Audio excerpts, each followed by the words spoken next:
Bonjour et bienvenue sur Les Clés de la Réno, le podcast qui t'accompagne dans ta rénovation pour aménager et décorer la maison qui te correspond, celle qui te fait rêver. Avec cet épisode, tu t'apprêtes à écouter un extrait d'un épisode passé. S'il t'a plu, je t'invite à retrouver l'épisode dans son intégralité dans les notes de cet épisode. Et retrouve-moi aussi sur Instagram, c'est tout simplement Les Clés de la Réno pour apprécier en images ces partages de bonnes astuces et d'inspiration. Bonne écoute!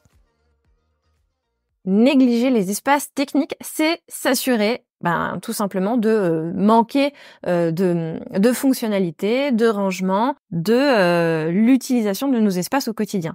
Et c'est pas à négliger puisqu'effectivement, on en a besoin. On n'a pas simplement besoin d'un espace beau et chaleureux et agréable à vivre parce qu'on le trouve esthétique, mais on doit quand même aussi malgré tout prendre en considération le côté pratique de nos espaces. Alors je dis pas qu'il faut privilégier le côté pratique de nos espaces, bien au contraire, puisque je suis persuadée que c'est aussi parce qu'on a des espaces beaux, qu'on trouve beaux et qu'on va vraiment être bien chez soi, et donc il faut vraiment réussir à trouver plutôt le compromis, l'équilibre entre le pratique et l'esthétique. Mais ici, justement, on n'a peut-être pas vraiment besoin de se poser cette question, puisque l'idée, c'est vraiment de créer des espaces techniques qui, eux, vont pouvoir répondre de façon optimale, maximale, à notre besoin de confort technique et pratique. Donc, effectivement, c'est se projeter dans un aménagement où on n'aura pas vraiment prévu de buanderie, ou un espace buanderie qui sera trop étroit, où on n'aura peut-être pas non plus un arrière-cuisine. Alors, en fonction des projets, je sais qu'une arrière-cuisine, c'est pas forcément toujours faisable. Mais quand on peut se le permettre, j'encourage vraiment à le faire. C'est aussi peut-être anticiper un besoin de stockage ou de garage quand on est au moment de la recherche de son bien. Parce qu'effectivement, quand on a une buanderie, il faut prévoir naturellement la machine à laver, le sèche-linge si on en utilise un. Mais c'est aussi intéressant d'envisager d'avoir un petit évier pour pouvoir laver du linge délicat. Et c'est aussi plus qu'important de prévoir un espace pour faire sécher son linge.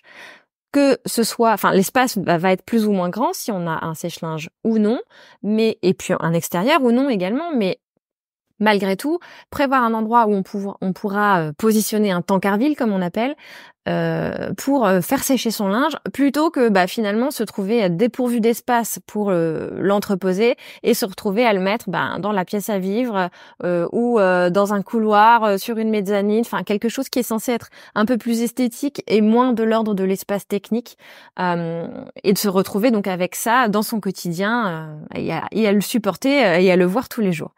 Donc effectivement, prévoir une buanderie qui corresponde vraiment à ses besoins et qui soit suffisamment grande. Et donc une arrière-cuisine qui va aussi permettre d'aller stocker tous les éléments de ton garde-manger éventuellement, mais aussi l'électroménager qu'on trouve un peu plus disgracieux, qu'on n'aura pas forcément envie de montrer sur son plan de travail, ou même si on veut une cuisine très minimaliste avec peut-être juste une étagère en éléments hauts et pas des meubles de rangement hauts, c'est pouvoir se permettre d'avoir un endroit où stocker tous ces éléments qu'on aurait pu mettre sur le plan de travail, dans les rangements hauts de façon plus optimale. Arrière-cuisine qui, soit dit en passant, et buanderie effectivement, pourquoi pas, qui doit être proche de la cuisine pour faciliter le quotidien, éviter effectivement d'avoir à faire un maximum de pas. Et donc là, on va toucher aussi aux questions d'ergonomie, donc pour adapter l'environnement à ceux qui l'utilisent au quotidien et donc à faire en sorte que les espaces soient rapprochés pour éviter la fatigue et donc minimiser le nombre de pas qu'on peut faire entre les espaces quand il y a une connexion entre eux. Et voilà, c'est fini pour aujourd'hui. On se retrouve très vite pour le prochain épisode et d'ici là, note le podcast sur ta plateforme d'écoute préférée, ça m'aide toujours énormément et surtout, porte-toi bien.